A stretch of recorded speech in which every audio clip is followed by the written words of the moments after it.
오늘 아침에 우리에게 주시는 하나님의 은혜의 말씀은 열왕기상 3장 16절에서 28절 말씀입니다. 다 같이 합독하도록 하겠습니다.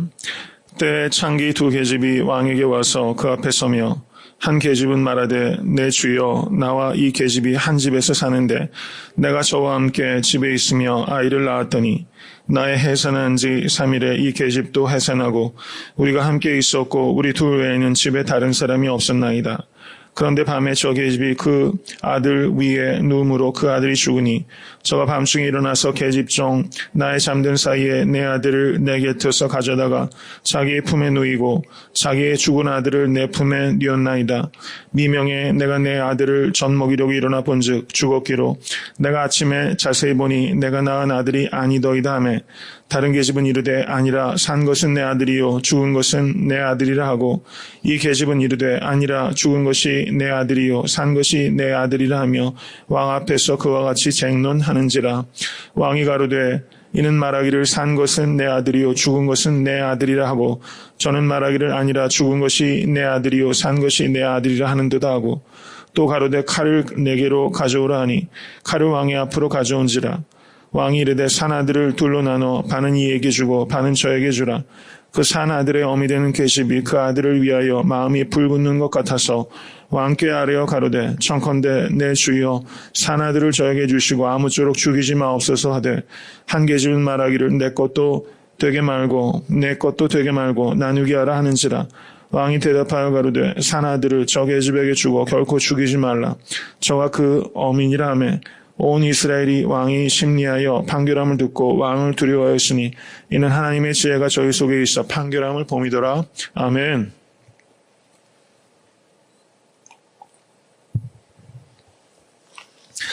그 솔로몬의 명판결 장면입니다. 저 주일학교 때부터 우리가 많이 듣고 배웠던 이야기라고 할 수 있죠. 이 장면에 해당되는 영화들도 적지 않게 보신 기억이 있을 것이라 생각이 돼요. 오늘 이 본문에 나타나는 이 흥미로운 이야기를 한번 만약 성도님들께서 영화 감독이라면 어떻게 이것을 구성할까를 한번 생각해 보세요. 무슨 말씀인 거 아니? 지금 창기 두 사람이 오는데 지금 오늘 본문 말씀의 17절에서부터 21절까지 한 창기가 먼저 이야기를 합니다. 그러나 22절에 한 절에 또 다른 창기가 얘기해요. 만약에 감독이시라면 산 아들의 어미를 먼저 배치를 하시겠어요? 아니면 22절에 다른 계집이 산 아들의 어미로 하시겠어요? 만약에 디렉터라고 하신다면요. 어느 쪽이 산 아들의 어미일 가능성이 크다고 보세요? 선집사님 어떠실 것 같아요? 나중에 말하는 사람이 산 아들의 어미일 것 같으세요? 그래서 모르죠. 본문은 정확히 얘기하고 있지는 않아요. 그거를 한번 생각해 보면서 오늘 말씀을 읽으면 훨씬 이 의미가 좀 잘 드러날 것이다 이렇게 생각이 됩니다. 솔로몬이 1000번제를 드리고 솔로몬이 왕이 됐을 때 약관 20세 정도라고 볼 수 있습니다.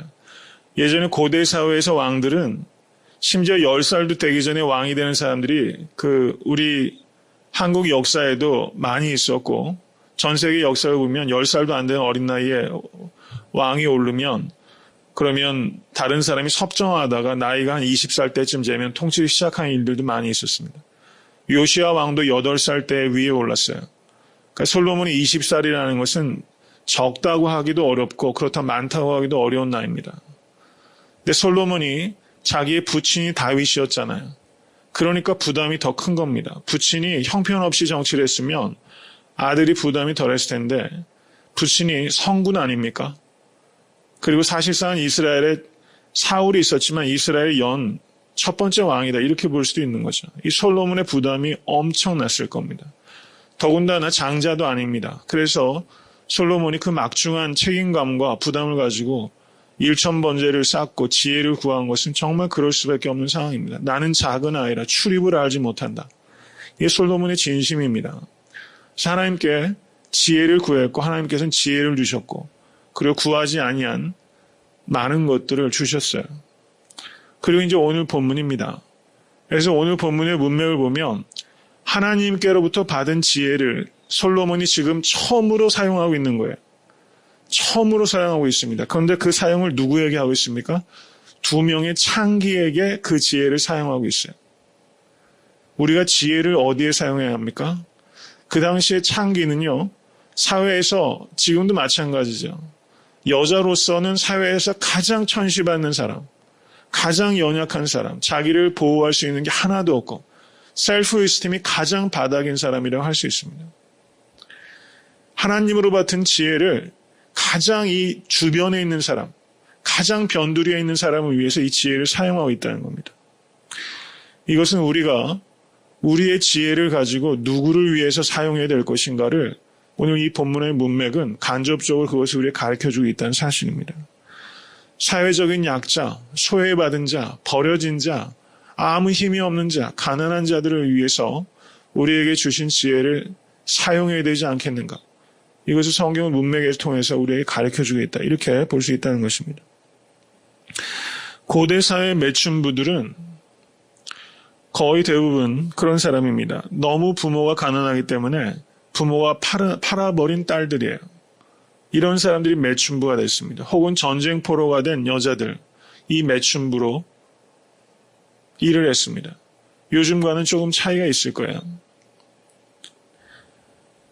매춘부들은 정상적인 결혼 관계를 통해서 지금 아들을 낳았겠어요?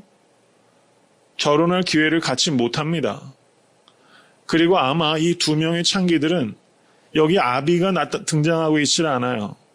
사실 누구의 아들인지도 잘 모를 가능성이 매우 높습니다. 하루에도 여러 명의 남자들을 상대해야 되는 불쌍한 사람들이었을 겁니다. 그리고 그것을 통해 가지고 돈이나 제대로 받았겠어요? 얼마나 이 사람 저 사람이 착취했겠습니까? 극도로 가난하고 다른 사람들로부터 유린당하는 사람입니다. 그런데 누구의 아들인지도 모르는 아들을 덜컥 임신하게 된 거예요. 그래서 두 명의 창기가 같은 집에서, 이 집이라는 게 자기 하우스겠어요? 자기 아마 일터였을 겁니다. 거기에서 둘 다 아들을 공교롭게 낳게 된 겁니다. 사생아입니다.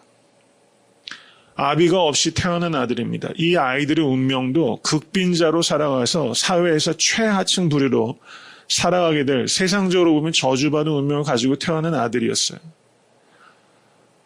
여러분, 만약에 이 창기의 입장이라고 한번 우리가 생각해 본다면 이 아들을 보면서 지금 사흘 간격으로 태어났습니다.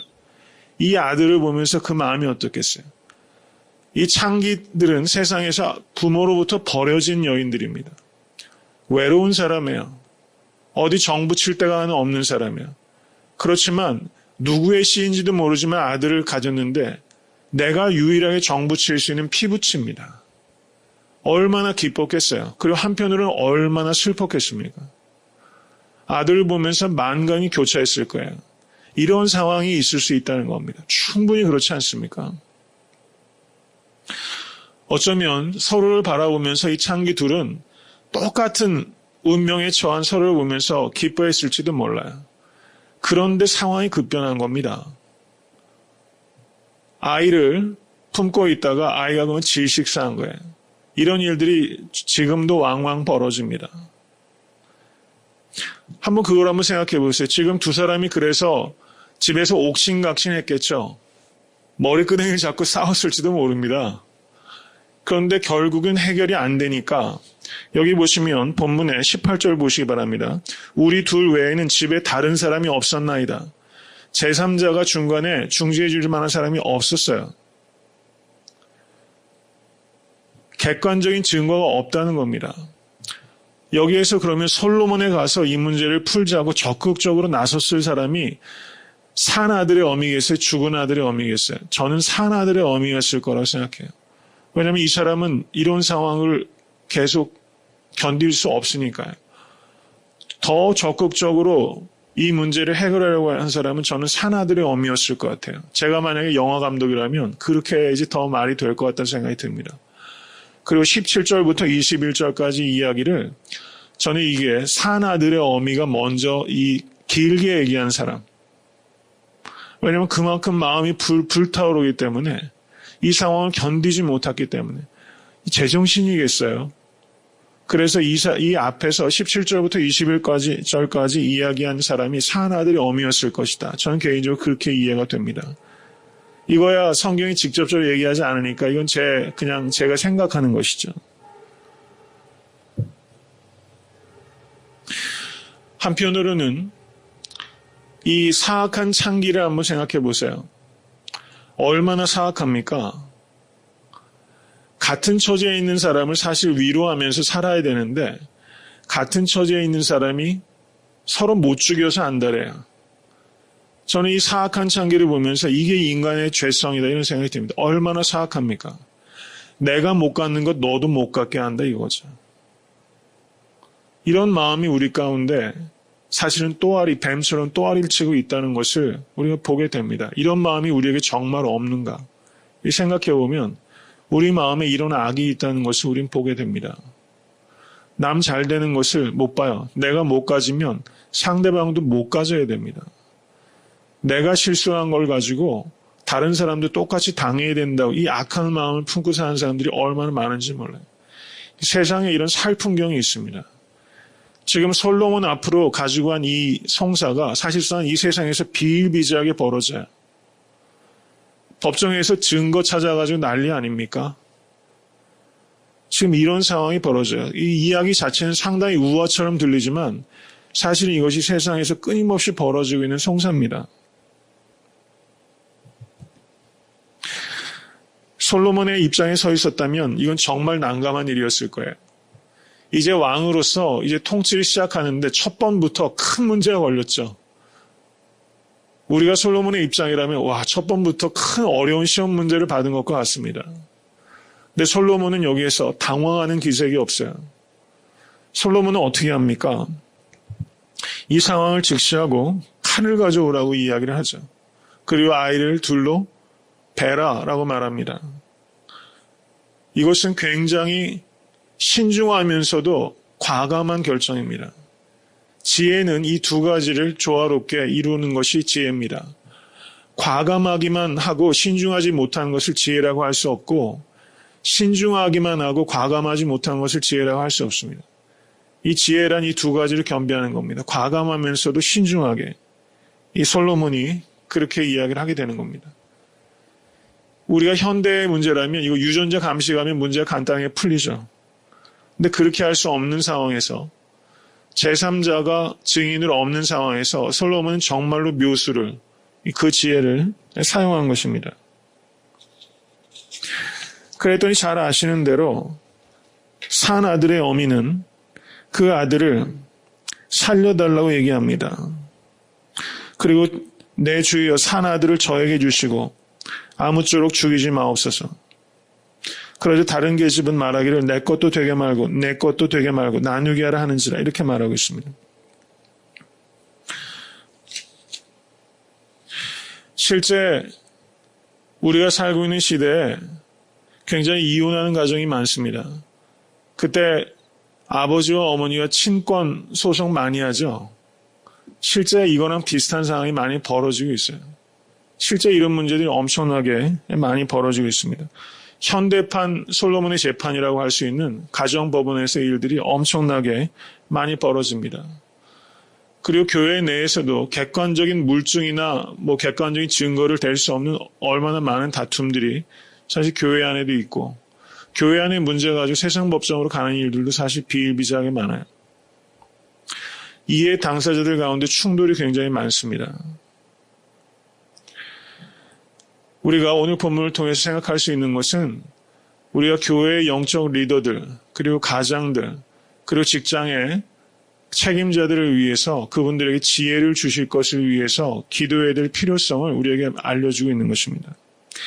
디모데전서 2장 1절에서 2절을 보시면 그러므로 내가 첫째로 권하노니 모든 사람을 위하여 간구와 기도와 도구와 감사를 하되 임금들과 높은 지위에 있는 모든 사람을 위하여 하라 이렇게 말씀하고 있습니다. 교회 영적 지도자들을 위해서 지혜를 가질 수 있도록 기도하실 수 있게 간절히 바랍니다.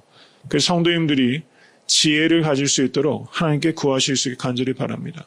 하나님께서 지혜를 구하는 자에게 지혜를 주십니다. 믿으십니까? 그 통계학자들이 이런 이야기를 해요. 인류가 알고 있는 지식의 80%가 우리가 살고 있는 시대에 만들어진, 발견된 혹은 그리고 발전시킨 지식이라는 거예요. 인류 역사가 축적한 지식의 80%가 우리가 살고 있는 시대에 만들어진 거라는 거예요. 엄청나지 않습니까? 지식이 가속적으로 발전하는 시대에 우리가 살고 있는 겁니다. 옛날에 약 100년 정도 걸려서 그 발전됐던 일들이 요즘에는 4, 5년 정도면 옛날 100년 동안에 발전된 속도를 4, 5년이면 따라간다는 거예요. 저는 4, 5년이 아니라 한 1년 정도면 따라가는 것 같아요. 엄청난 속도로 이 지식이 가속도와 붙어서 진행이 됩니다. 어떤 사실에 대한 축적, 이 지식의 축적은 엄청나게 가속도를 가지고 가는데 지혜는 축적이 되고 있지 않아요. 이것이 우리의 시대의 문제고 우리들의 문제입니다. 지식은 엄청나게 쌓여가고 있는데 지혜 있는 사람 만나기가 너무나 어려워요. 오히려 옛날 사람들이 지식의 양은 적어도 훨씬 지혜롭습니다. 인물들도 옛날 인물만 하지 못해요. 나라의 위정자들을 봐도 옛날 시대, 대한민국만 봐도 구한말 시대에는 참 인물들이 많았던 것 같아요. 미국 대통령들도 옛날에 얼마나 좋은 인물들이 많았어요. 정말 대단하지 않습니까? 인터넷이 있기로 했어요. 책이 제대로 있기로 했어요. 그런데 옛날에는 얼마나 그렇게 사람들이 지혜롭고 품위 있고 한지는 몰라요. 지식은 엄청나게 늘어나고 있는데 지혜는 정말 지혜 있는 사람 발견하기가 만나기가 너무나 어려운 그런 시대에 우리가 살고 있습니다. 우리가 지식을 어떻게 활용할 것인가 하는 것이 이 지혜라고 할 수 있습니다. 이 지혜를 구하실 수 있게 간절히 바랍니다. 우리 속담에 이런 말이 있습니다. 말로 배워 되로 써먹는 사람이 있는가 하면 되로 배워 말로 써먹는 사람이 있다. 아는 지식이 조금이어도 그것을 10분 활용하는 사람이 있는가 하면 아는 지식은 많아도 그걸 잘 활용하지 못한 사람이 있어요. 성도님들께서 알고 계신 성경 말씀을 순종하실 수 있게 간절히 바랍니다.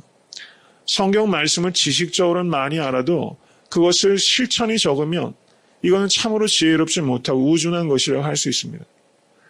말씀을 깊이 탐구하실 수 있기를 바랍니다. 그리고 그 말씀대로 행하셔서 지혜로운 사람 되실 수 있게 간절히 바랍니다. 한 교도소에서 교도관이 그 죄수들을 보고 있는데 그 중에 한 죄수가 문맹이었습니다. 그래서 교도관이 그 애정을 가지고 동정심을 가지고 그 죄수에게 글을 가르쳤어요. 뿌듯했을 겁니다. 그런데 이 죄수가 형기를 마치고 출감을 하게 됩니다. 그런데 얼마 지나지 않아서 그 죄수가 다시 감옥에 잡혀왔어요. 그래서 교도관이 답답했죠. 근데 죄목을 보니까 죄목이 기가 막힌 거였어요. 문서 위조죄였습니다. 문맹이어가지고 글을 가르쳐줬더니 밖에 나와서 문서 위조를 한 거예요. 이 사기꾼들이 머리는 좋지 않습니까? 문서 위조를 한 거예요. 지식은 가르쳤지만 그 지식이 도덕적이지 못하고 영적이지 못한 겁니다. 우리가 지식을 많이 습득해야 됩니다. 그렇지만 그 지식이 도덕적이고 영적으로 발전되지 못하면 그것은 지혜가 되지 못하는 겁니다. 그 지혜는 윤리적이고 지혜는 영적인 것이어야 되는 줄 믿습니다. 여호와를 경외하는 것이 지혜의 근본이라고 했습니다. 지혜로운 사람 되실 수 있게 간절히 바랍니다. 오직 하나님만 두려워하실 수 있게 간절히 축원합니다. 솔로몬이 오늘 본문에서는 정말 멋들어지게 지혜롭게 이 판결을 합니다. 그렇지만 솔로몬이 통치를 거듭하면 거듭할수록 이 지혜가 어두워져요. 사람은 그렇게 됩니다. 하나님을 붙잡지 않으면 이렇게 명민했던 솔로몬이 얼마나 어두워집니까? 이것을 보면서 우린 많은 것들을 생각하게 됩니다. 끝까지 달려갈 길을 잘 달려가야 된다. 잘 달려가야 된다. 이런 것을 배우게 되고요. 예레미야 23장 5절에서 6절을 보시면 이렇게 말합니다. 나 여호와가 말하노라. 보라 때가 이르리니 내가 다윗에게 한 의로운 가지를 일으킬 것이라. 그가 왕이 되어 지혜롭게 행사하며 세상에서 공평과 정의를 행할 것이며 그의 날에 유다는 구원을 얻겠고 이스라엘은 평안히 거할 것이며 그 이름은 여호와 우리의 의라 일컬음을 받으리라. 아멘.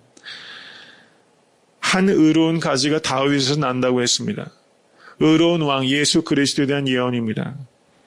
이 왕은 지혜로운 왕입니다. 그리고 그 지혜를 가지고 공평과 정의를 행하는 것입니다. 지혜를 구하는 이유는 무엇입니까? 이 땅에서 공평과 정의를 행하기 위해서 지혜를 구하는 것입니다. 공평과 정의를 늘 생각하실 수 있는 성도님 되실 수 있게 간절히 축원합니다. 우리가 이 세상에서 산다는 것은 여기에서 산 아들을 가지고 있는 창기처럼 우리가 억울한 일들을 많이 겪으면서 사실은 살아요. 그렇지만 우리가 이 세상 소풍을 마치고 의로우신 재판관이신 예수 그리스도 앞에 서게 되면 오늘 본문에 나타나는 지혜로운 왕 솔로몬은 바로 예수 그리스도를 예시하는 것입니다. 우리 예수 그리스도께서는 그 재판정에서 이 솔로몬에 비할 바가 아니라 지혜의 근본이신 예수 그리스도께서 의롭게 판결하실 것을 믿으실 수 있게 간절히 바랍니다. 주님 앞에 설 것을 생각하면서 더욱더 거룩하고 흠이 없게 삶을 이끌어 가시는 우리 사랑하는 성도님 되실 수 있게 되기를 주님의 이름으로 간절히 축원합니다.